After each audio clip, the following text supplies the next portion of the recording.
All right, there it is. You just heard it or you just saw it, depending on where you're hearing the podcast at. If you're listening to the podcast in your car or with headphones on as you're walking around doing your thing, hello, my name is David Knight. Welcome to Back in the Day. But if you're listening on the audio, you're kind of missing out a little bit. Yes, you heard the song, Take It Higher. It's releasing today all over. It's on YouTube, it's on Facebook, it's on Instagram, it's here on the podcast, it's on my website. It's all over the daggone place, right? But that's what's so good about it. But not only did the song release today, which you just heard from the audio podcast, not only did the song release today, but the video premiere just happened today as well. For those who don't know, who didn't hear, today's February 3rd, I'm releasing my third single. It's called Take It Higher. And I could not be happy. And you just heard it, and I'm so excited about it. But again, let me just rewind. I do this every episode. Let me just rewind for a minute. This is a special episode. This episode is all about the release and the song, the video for Take It Higher. I'm going to get into the inspiration of the song. I'm going to get into playing a little bit of piano, the original version of the song, how it all came to be, and how it all ended up being this song called Take It Higher, which originally came from a song that I wrote decades ago. Not decades ago, but, well, actually decades ago, yeah. Whoa, decades ago, a song I wrote called Stepping Out. All right, so I want to welcome you. Thank you for being here. Thank you for joining me on this very happy, exciting, emotional day for me, because this is the release of Take It High. And I keep saying that because it's been 3 years. It's been 3 years since I released the last song. The last thing I released was Fantasy World, which was in 2021, right? And I just, as y'all know, I needed some downtime because there was just so much happening in my life, and I don't want to get into that now because this is about releasing the song, and I'm just super duper excited about that right now. But I need to take some downtime, and Take It Higher has been on the shelf, just waiting, tapping on my shoulder. Daddy, when you gonna release me? When you gonna put me out? When you gonna release me? When you gonna put me out? And I'm just like, yo, cool out. I gotta feel good first. Gotta get back in the swing of things first and get things going together with me first. Then I'll get you out there. Don't worry about it, man. I'm gonna get you out there. And today is that day. I got you out there. I promise. I kept my promise to my song, and it's out for all of you to listen to. And I hope you like it. I hope you enjoyed it. I hope that when you listen to it in your headphones, you were tapping your feet, snapping your fingers, clapping your hands, dancing, doing the wop, whatever it is that you do, the running man from back in the day. Whatever it is that you do, I hope the energy of Take It Higher took you there.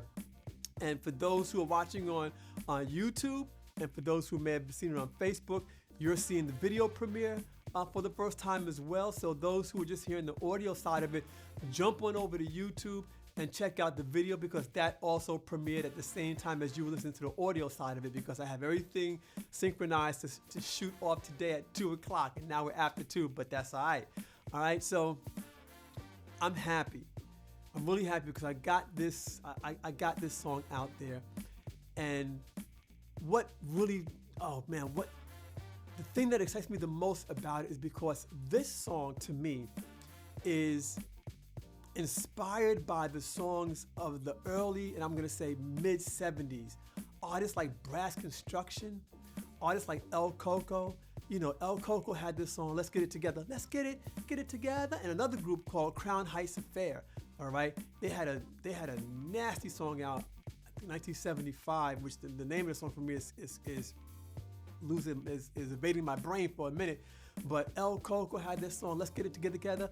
And these were all instrumental songs, right? They were all instrumental songs, but they had that one element of vocals in it that was a chant. So if you go back to that El Coco song, let's get it together, let's get it. They had that chant, but everything else was instrumental. If you go back to Brass Construction, they had this song, What's on Your Mind? What's on your mind? Say, what's on your mind? And that was it. That was the whole song, just that chant. What's on your mind? What's on your mind? That was the whole song. And I loved those type of songs back in those days. I love those type of songs because you could dance to them. And while you're dancing, when that chant part came up, You on the dance floor, you just, what's on your mind? You just doing your whole thing, say. Or you going, let's get it together. And I just made you dance harder, sweat more on the dance floor. And that was my motivation and my thought behind Take It Higher. Okay, now my good friend Clayton, who passed away, he was the co-writer on this song with me. He thought I was nuts. Okay, he thought I was out of my mind doing this because he's like, yo, Dave, I'm like, man, let's just do this, right? But I said, nah, it's going to work. I think it's going to work because people from our generation, we want to hear stuff like that. We want to be able to dance hard. We want to be able to chant. We want to be able to feel good. And most of all, we want to be inspired and motivated by the songs that we listen to, right? I mean, all humans do, don't get it wrong. But I think us in our generation from back in those days, we just had artists and music that everything was some type of a motivation or inspiration or feel good something. And that was the deeper meaning behind Take It Higher.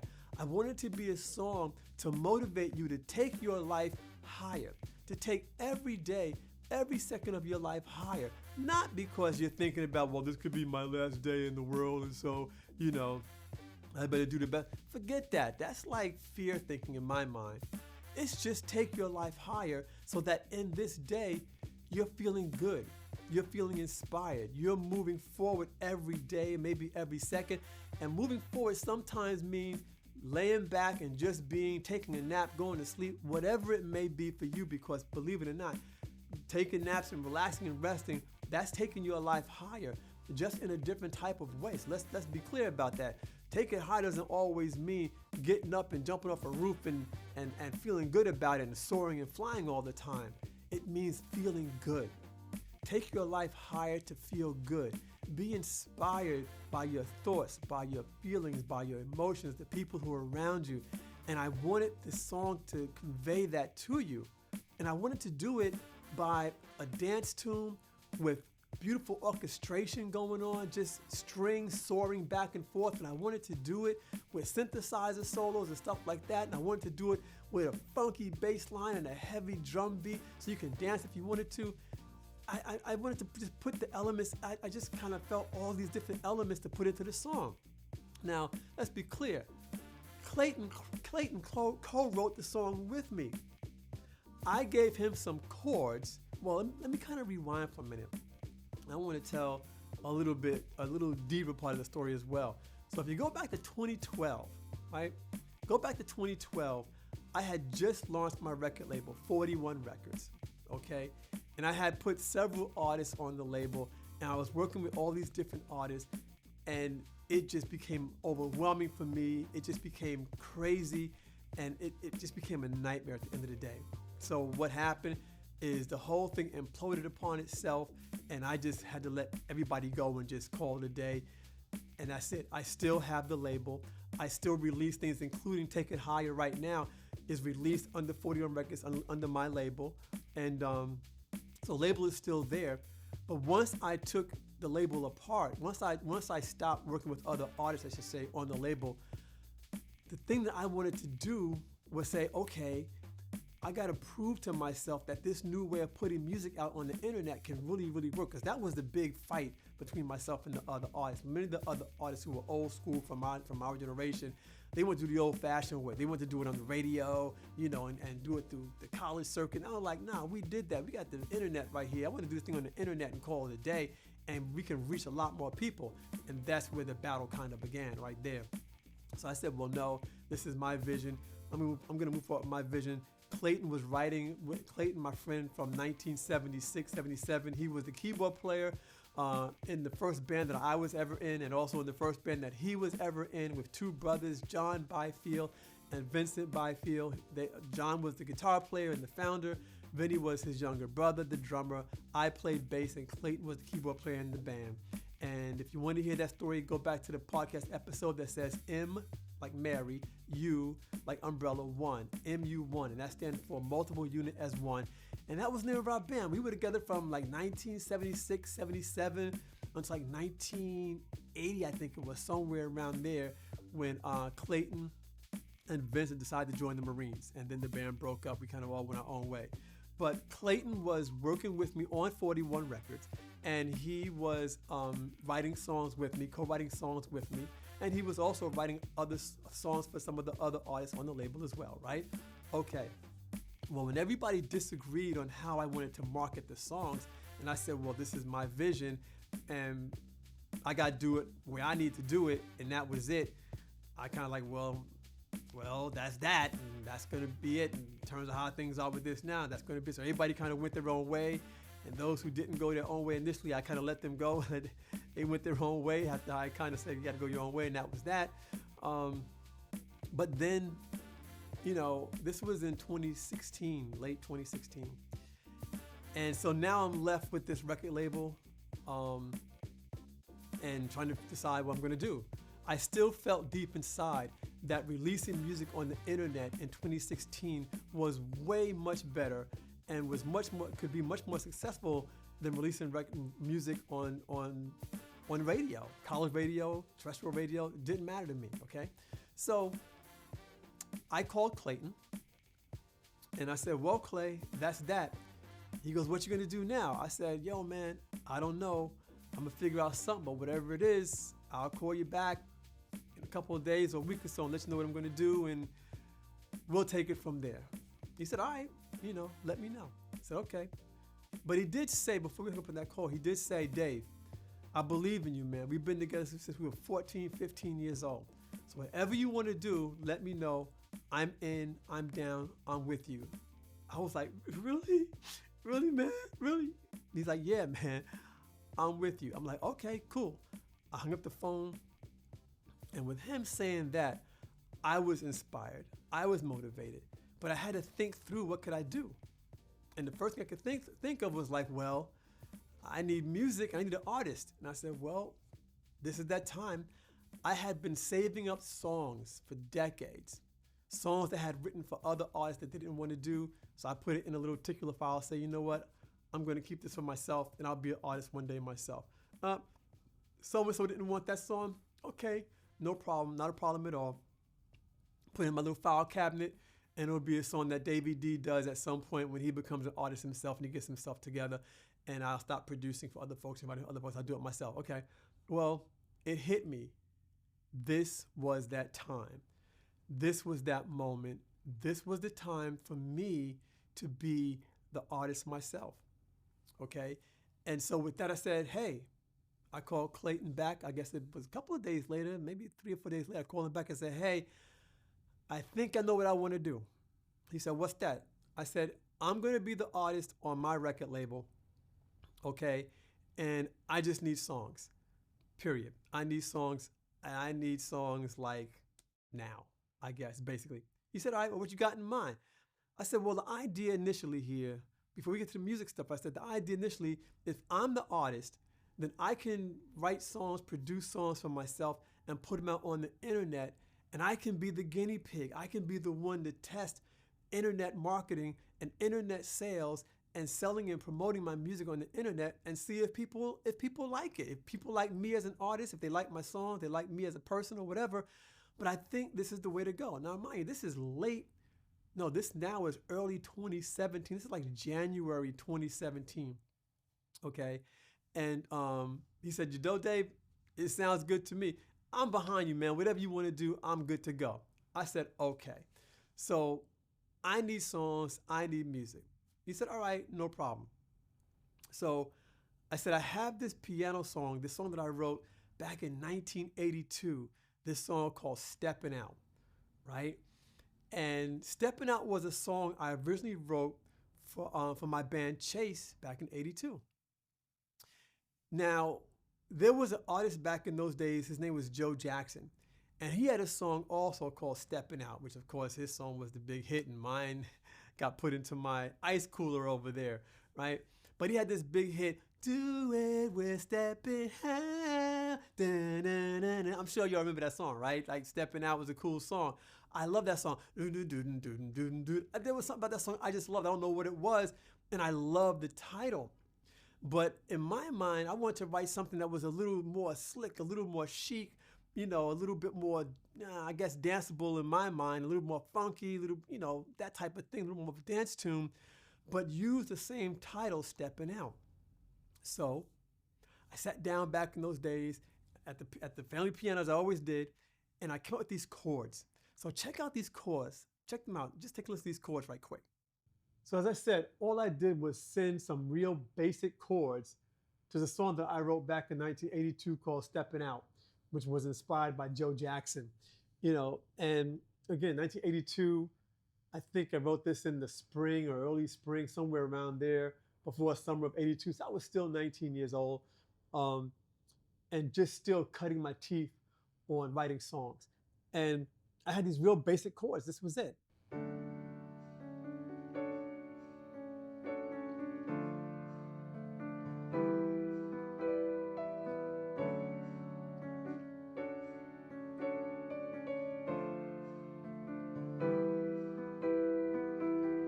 Simple.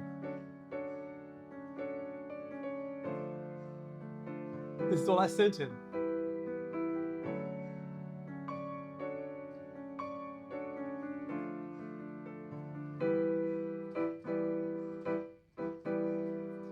And that was it.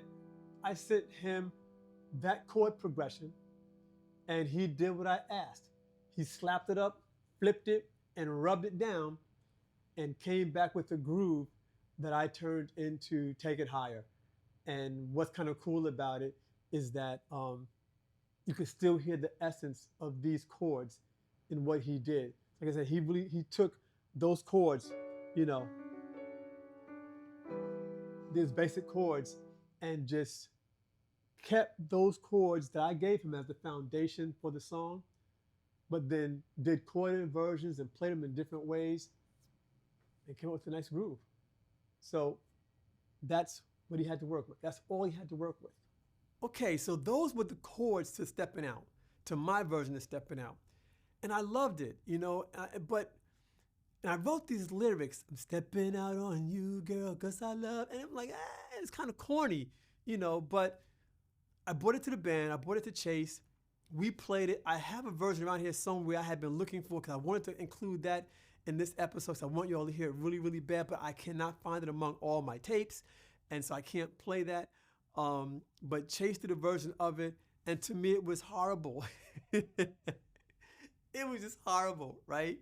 So I was like, oh well, the hell with that. That ain't gonna really work. But we did it, right? So I got those chords together. I had a little demo of the song, and I sent it to Clayton. And I said, Clay, this is a song I wrote back in 1982 called Stepping Out. It's kind of corny. Take it, slap it up, flip it, rub it down, and just spit it back out in a different kind of way, and then I'll build on that from there. He goes, really? I said, yeah, man. I said, these are the chords, it went from a D minor 7 to D minor 7 to a C, D sharp, no, D major. I don't even remember what the hell I wrote now, but D minor 7 to a D major 7 to an E minor 7. There you go. That's where it went. Okay. I said, just take the chords, man, and do your Clay G getting thing on it, man. Just do your Clay G thing on it and throw it back at me. He said, all right, man, give me a couple of days, give me a week or whatever. I'll throw it back at you. I said, cool, no problem, right? So he came back, I think it was about 4 or 5 days later, and he said, hey, I got something for you. I said, what you got? He said, well, I took the song and I did what you asked. I slapped it up, I flipped it, and I rubbed it down. Oh no, right? He's like, I did that. Remember, that's from Belle Biv DeVoe. So I said, okay, cool. He's like, but Dave, and his Clayton Gittins way. Now, Dave, y'all heard me say this before, because he and I had this thing we did from back when we were in the band together. Okay, let's listen to Dave. Just listen to the song. I'm like, play the song, man. I want to hear the song. I want to play the song. I want to hear the song.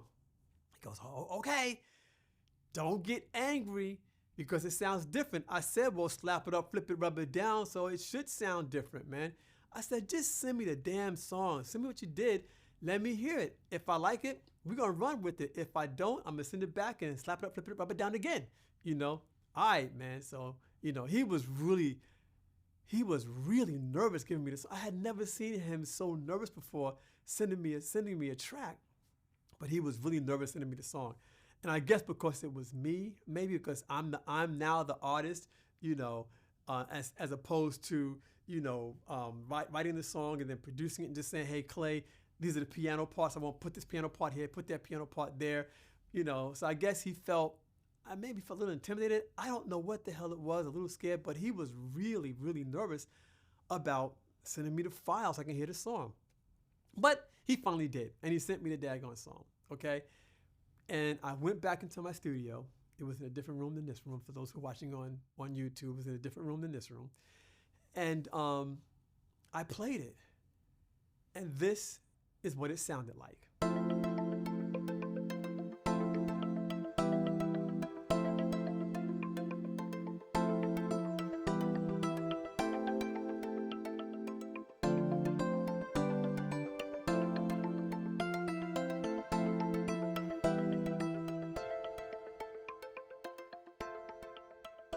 All right?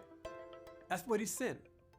And I was like, yo, that's hot. I like that. So I called him back like right away. I got back on the phone. Yo, Clay, dude, this I like. Now, he did that. He slapped it up, he flipped it, he rubbed it down, and he threw back he threw back a Clayton Gittins version of a David Knight song. Because I can still hear to this day, with all the production work that I did around the song, the finished product, I can still hear my original stepping out in there, the way he did the song, which was so cool because he left the essence of my stuff in there, but yet it sounds damn near totally different, right? Real, real cool. So I called him back. I said, yo, Clay. He goes, oh, man, what? Like, you're not down? I'm like, no, man. That crap is hot. I love it. He goes, really? I said, yeah, man. I like it a lot. It's real, real cool. Let's do it. Let's go ahead and do it. I said, send me all the rest of the tracks. Because he had just sent me like the file, the stereo 2 file, the 2 stereo file, the 2 channel stereo file. I got to get my words together. I'm so excited about this day today. I'm getting all tongue twisted, but that's my norm. Y'all know that, right? I'm just making it up as I go. He sent me the file, the audio file for the demo that he did. But he then sent me all of the individual tracks for the song. So what he did, he had put a basic drum beat on it, a basic bass line on it, but then he built up this wall of keyboards, like this just perpetual wall of keyboards and piano sounding, just perpetuating out, like with echoes and stuff like that, this big massive wall of sound, right? And I was like, okay. So I brought all that into my studio and I striped it all out in front of me. Okay, and I'm making it sound really glamorous right now, but it was really nasty because it just took time to put everything together, syncing everything properly, get the right sounds and stuff. But I started with the drums and the bass. So I first took out his bass line and I played the bass live on top of that, right? On top of all his keyboard stuff. So I took out everything except his basic keyboard playing. I left his keyboard playing in. Everything else that he had did, I removed out because now that he heard that version of my original song, I now heard a different version of what he handed over to me. So I pulled out everything except his basic keyboard parts and his basic keyboard synthesizer parts as well.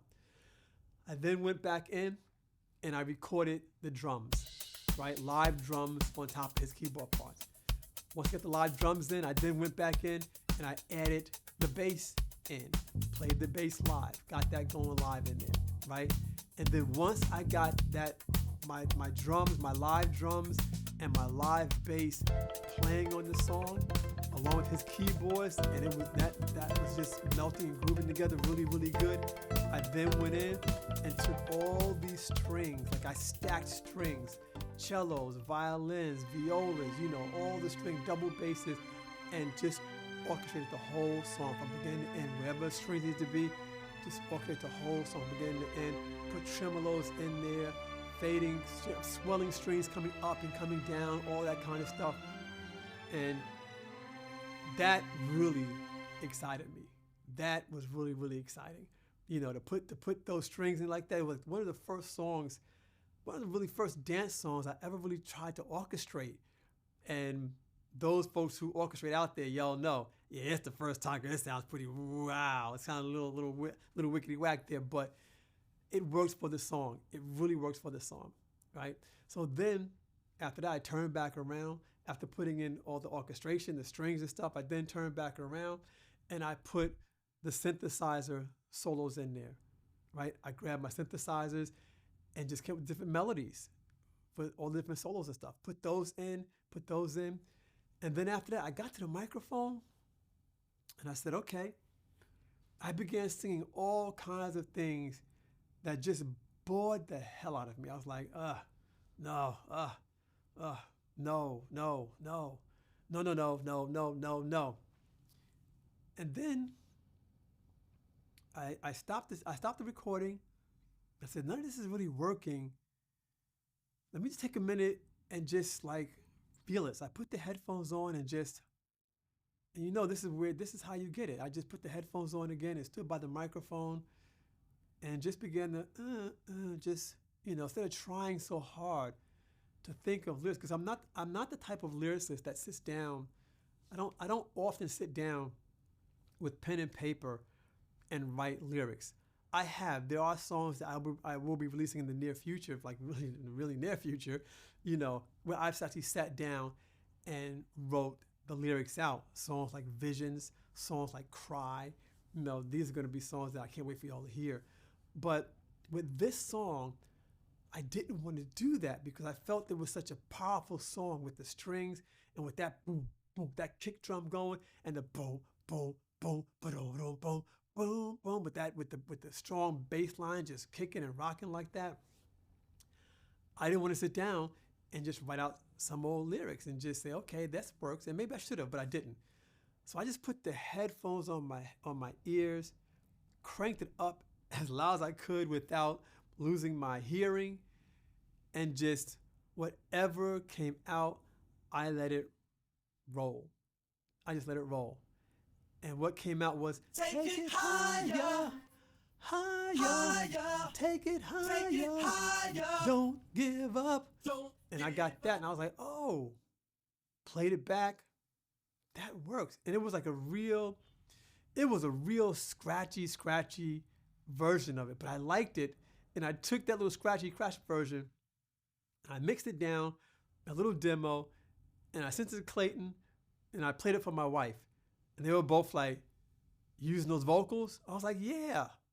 I'm like, I think that's really cool. That take it high, I think it's really, really cool. Yeah, but using those, I'm like, yeah. Now, they were talking about the vocal performance. So I kept saying, yeah, yeah, yeah.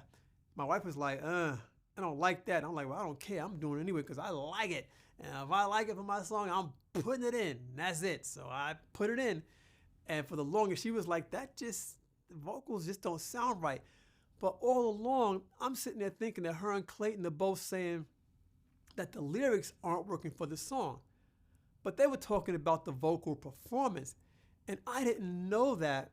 And I mean, I went several months with that horrible vocal performance on there. It was just the idea to get my chant going and just to kind of stamp it so I would know, right? And they were both going on like, man, the vocals. And I'm sitting there thinking, they're saying vocals. I'm thinking lyrics. And I'm like, okay, guys, whatever. I know in my head that when the song is done, it'll sound right. It'll sound on point. So I guess 2 or 3 months went by. And I finally said, okay, Dave, now it's time to do a real serious vocal track, right? A real serious vocal track. Because I knew it needed that, but I didn't know that that's what they were referring to. So I spent the whole day just stacking vocals. Take it higher, higher, take it higher, don't give up. And just bam, bam, breaking down the vocals like that, and that. And then double that. And then do a lower part. Take it higher, higher. Then a higher part. Take it higher. I can't do it now because I'm hoarse, because there's all this stuff going on with me, but that's all right. I could do it back then. And I'll do it again in the future too, because it's starting to come back. Anywho, so I stacked. I must have had about, oh boy, 16 tracks of vocals, because with each track that I did, with each harmony part that I did, or unison part that I did, I doubled it, right? So I must have had about 16 tracks of just vocals. Took all those vocals, blended them together, mixed them together, right? And then panned some left, panned some to the right, put some in the middle, just partially left and right, and mixed that little version down a little bit. And I played that for my wife, for Maggie, and for Clayton. They were like, yo, the vocals are killing. I said, well, they were killing before. I told you that, nah, they weren't. I'm like, I was talking about the lyrics, guys. We were talking about the vocal performance, Dave. I was like, oh, I didn't know that. I knew the vocal performance sucked. It was just a little demo. I want y'all to hear what I came up with for the lyrics, for the chant section lyrically. I wasn't actually listening to the daggone vocal performance. I knew that sucked because that, that's just getting the idea down, getting the basics. And Clayton should have known that. I mean, the musician his entire life since we were 14, 15 years old. So he should have known that, and he was on me like, yo, man, that, I don't know how that really works. I'm like, don't worry about it. I got this. I'm going to do this. But I put the real vocal, and what you guys heard a few minutes ago in the release here, those are the real vocals. That's the 16 tracks of vocals stacked, pan left and right, the whole 9 yards, right? So then after that, got that chant down. Once I got that chant down, I said, if this is going to be an old school type of thing, like Brass Construction, like those folks, and like, what's his name? Van McCoy, The Hustle, Do the Hustle, this is all instrumental. You've got to have a drum and bass solo break in the song. You've got to. So I did that. Keep it up. Boom, pop, boom, pop. I just got that right there. And that just really, that just, to me, that just kind of set it off. That set it off. You do that bass line and that drum beat, solo those things out. People can just dance that for about a good 8 measures or so, and then you come back in with the hook and you fade it out. And that's all she wrote. That's all she wrote. That was like really how the song came about. And then when I finally got the song done, I finally got the song mixed, vocals sound good, instruments all sound good. I sent it to a friend of mine to mix it. He did a great job, but I didn't like it that much. So I mixed it over again. I mixed it myself. He did a real nice, I'm going to probably put it out because he did a really cool, easy listening version of the song, mix of the song, which I do like. But I wanted it to be hard-hitting, in-your-face, dance, chant type of song, so I remixed the whole thing, and that's what you heard just now. was my mix on it, right?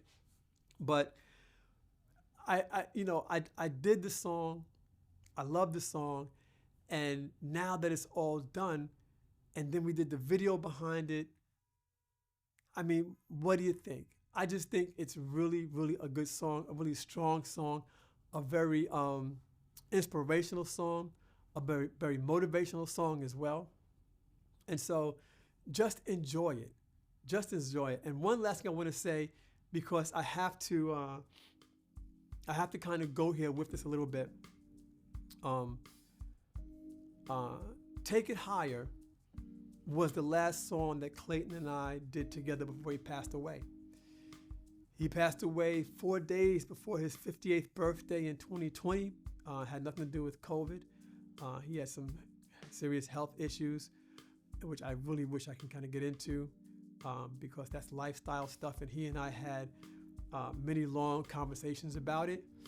And but at the end of the day, his health issues had him close his eyes for eternity. And I will never forget what it was like for me waking up that morning. His family tried calling me that night. After he passed away, they tried reaching out to me, but I was fast asleep in bed, and I didn't get the message, so I woke up that morning stunned, shocked, but not stunned and shocked, because I knew it was coming. I, like so many other times, you think you have more time. But Take It Higher was the last song that he and I did together. And so when you listen to Take It Higher, if you choose to purchase and download the song, you have a piece of David Knight history. you have a piece of David Knight and Clayton Gitten's history, because Take It Higher is the last song and final song we were able to do. And we're going to wrap this up pretty soon, but one of my last memories with Clayton on Take It Higher came when the song was finally mixed, and I was so excited about the song and about the work that he and I had done together again. And I played it for him. And he goes, "Damn." I said, "What?" He goes, "That's you on drums?" I said, "Yeah." He goes, "You on bass?" I said, "Yeah." He goes, "So other than my piano parts, everything else in the song is yours?" I said, "Yeah, man." He goes, "Well, I think from now on, I'm going to call you Prince Knight." And it didn't hit me, because I was driving when we had this conversation. I was driving my car and we had the conversation. And I said, "Prince Knight?" He goes, "Yeah." Now I'm thinking Prince Knight, because my last name is Knight. And I'm thinking Prince, like some prince, some castle. But he was thinking Prince, the artist, you know, because Prince played multiple instruments and he played them much better than I ever could, right? I do good for my songs, and that's about it. But when it hit me, I said, "Oh, I know what you mean. You mean Prince, the guitar player." He's like, "Yeah, man." He's like, "Yo, I never heard you play a song and play all the instruments on a song." I'm like, "I do it all the time, man." But see, when he and I were together in MU1 back in the 70s, I was the bass player in the band.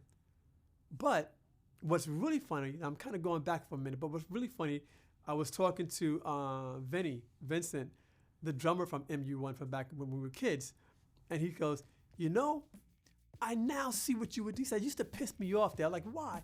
He goes, "Because every time we took a break, right, you would jump off of your bass and you would go behind my drums and start playing my drums.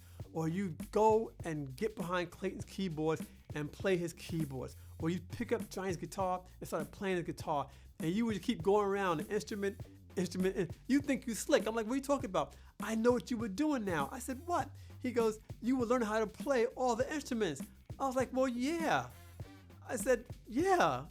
I love them all." So I didn't have all that at home. I didn't have Vinny's drum set in my house. Well, I did for several months. We had a rehearsal at my house, and he brought his drum set over, and they stayed there for several months, and I drove my family up the freaking wall because I want to get in as much playing time on his cool Ludwig 5-piece kit that I could get in to get it going.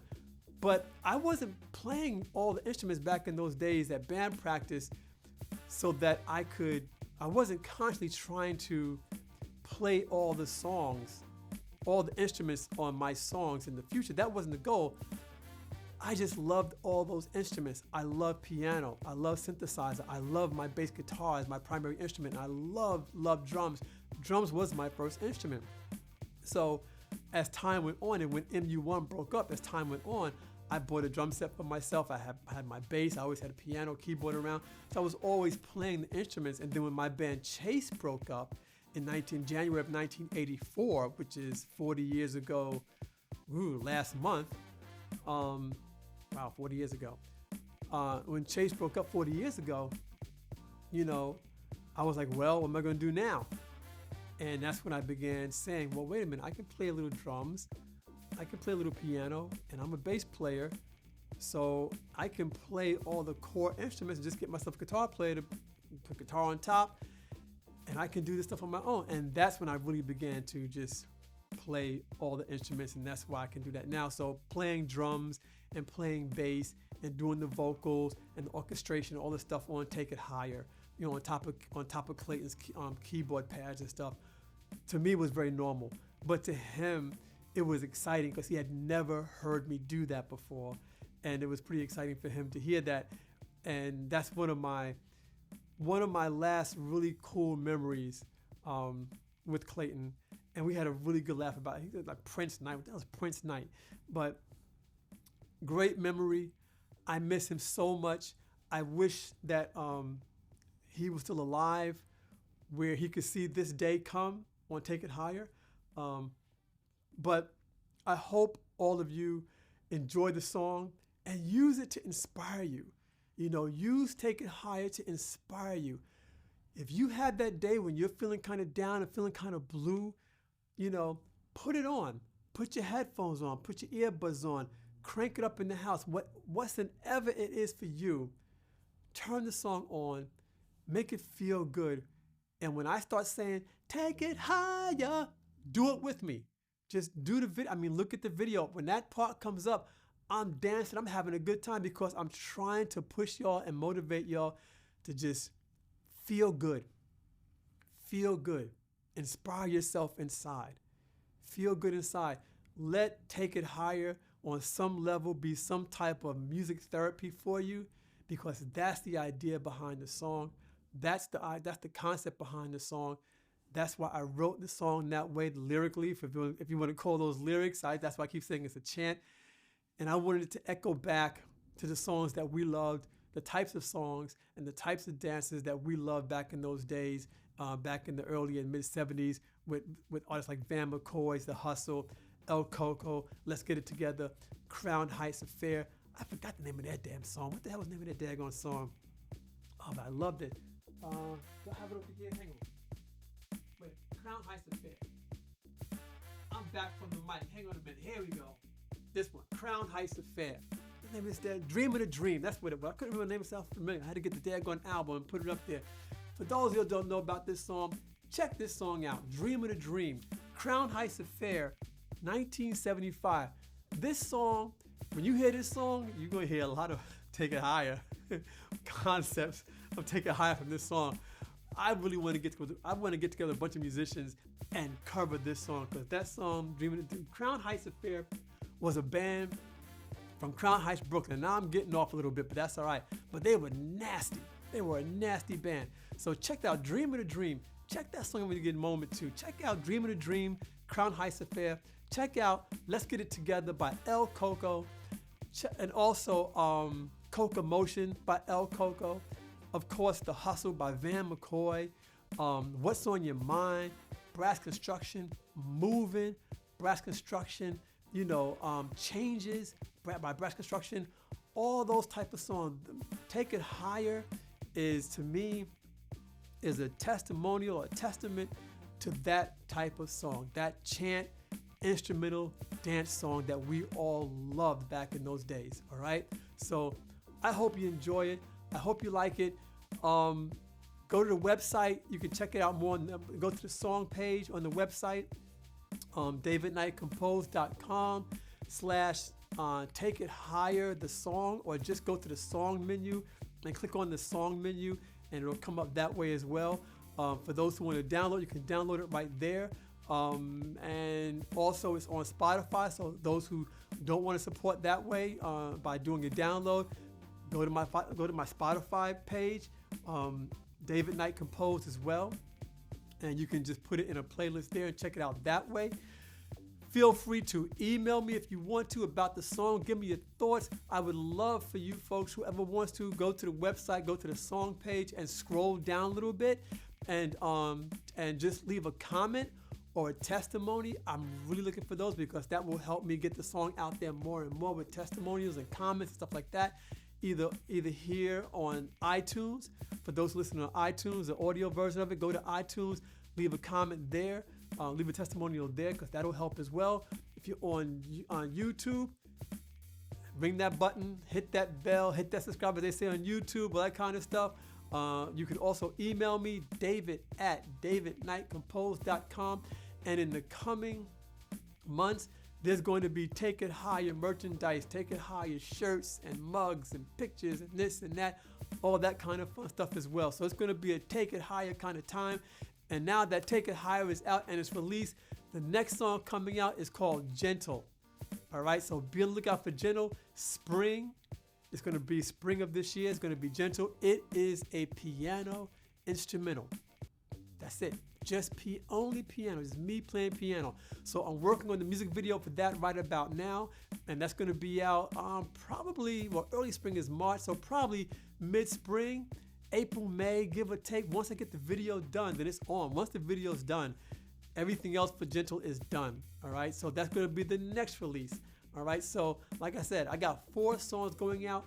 Take It Higher was just the first one. So now that I got you up, inspired, and dancing, I'm going to slow you down a little bit with the instrumental, classical sounding piano song. All right. So look out for gentle.